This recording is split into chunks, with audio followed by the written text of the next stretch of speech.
কিন্তু ভোটের জন্য সবাই তার সাথে প্রেম ভালোবাসা করতে চাচ্ছে। তো এটা একটা শিক্ষণীয় যে ভোট মানুষকে নমনীয় করে, ভোট মানুষকে সামাজিকভাবে সভ্য বানায়।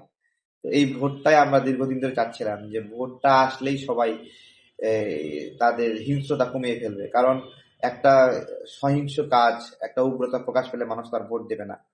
দেখেন, বিএনপির ভোটও এক, আওয়ামী লীগের ভোটও এক, সে জায়গা থেকে জামাতের ভোটও এক। তো জামাত একটা ভোট পাইলো, বিএনপি একটা ভোট পাইলো, এখন আওয়ামী লীগের একটা ভোট আছে, ওই একটা ভোট যে পাবে সেই জিতবে। এই জন্য সবাই আওয়ামী লীগের প্রতি প্রেম ভালোবাসা দেখাচ্ছে। কিন্তু আমরা বলি যে তাদেরও একটা অধিকার আছে, তাদের ভোট যেহেতু বৈধ, তাদের প্রার্থী হওয়াটাও বৈধ হওয়া উচিত। এটা আমরা বলছিলাম এবং বারবার বলছিলাম যে সবাইকে নিয়ে একটা নির্বাচন হওয়া দরকার।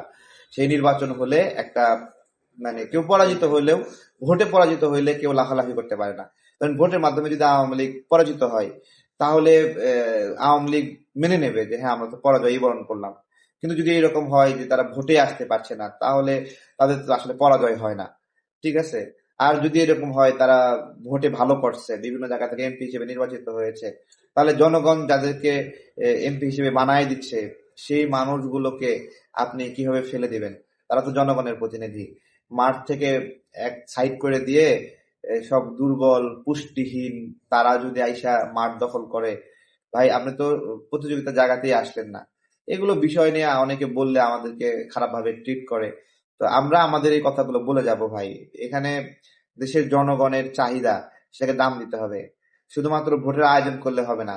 জনগণ যাকে প্রার্থী হিসেবে চায়, তাদের, জনগণ বলতে শুধুমাত্র বিএনপির জনগণ না, জামাতের জনগণ না, এই জনগণ তো আওয়ামী লীগেরও আছে, তাদেরও তো একটা স্টেক হোল্ডারশিপ আছে, তাই না? সেই স্টেক হোল্ডারশিপ আপনি এখানে অনেক, এনসিপি কে বিশাল বড় দেখান, এনসিপির চেয়ে আওয়ামী লীগের জনগণ কেন্দ্রিক স্টেক হোল্ডারশিপ না হলেও মানে 1,00,000 গুণ বেশি, হ্যাঁ, 100, 1,000 না, 1,00,000 গুণ বেশি।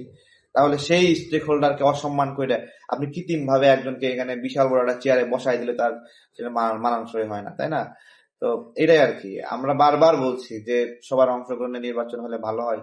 আমাদের কথা তো কেউ দাম দেবে, কিভাবে দাম দেবে? একটা দুর্বল অবস্থা বিরাজ করছে রাষ্ট্রে। হ্যাঁ, এই কথাগুলো বললে অনেকে তামাশা করে। এটার শেষটা অনেক খারাপ ভাবে হবে, এটা বলে আমি মনে করি। কারণ কোনো একটা গোষ্ঠী যদি দীর্ঘদিন চাপা থাকে, সেই গোষ্ঠী ধীরে ধীরে জনপ্রিয় হয়, এবং কেউ যদি জুলুমের শিকার হয়, তারা ধীরে ধীরে জনপ্রিয় হয়। যত বড় মুজদমি হোক, জামাত প্রাসঙ্গিক হয়েছে কিভাবে?